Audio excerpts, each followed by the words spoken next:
बैठकीत अनेक लोकहिताचे निर्णय घेतले, त्याची सूची तुम्हाला पाठवतो मी.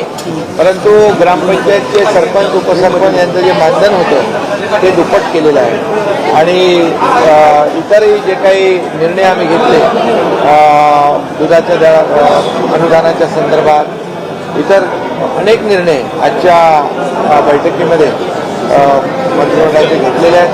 हे निर्णय देखील सर्वसामान्यांच्या हिताचे निर्णय आहेत, सर्व लोकाभिमुख असे निर्णय या आजच्या मंत्रिमंडळ बैठकीत घेतो. त्याचं डिटेल तुम्हाला त्याची यादी मी देतो.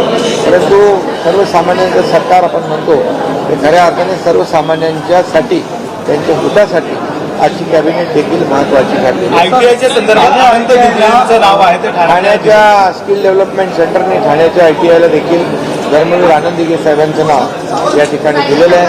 धर्मवीर आनंद दिघे साहेबांचं जे कार्य आहे ते फार मोलाचं आहे आणि त्यासाठी त्यांचं नाव देण्याचा निर्णय घेतला. त्याचबरोबर आपल्या पुणे एअरपोर्टला संत तुकाराम महाराजांचं नाव दिलेलं आहे. असे अनेक प्रकल्प अनेक आज ज्या प्रकल्पांना चालना देण्याचं काम केलेलं आहे आणि अनेक निर्णय सर्वसामान्यांच्या हितासाठी आम्ही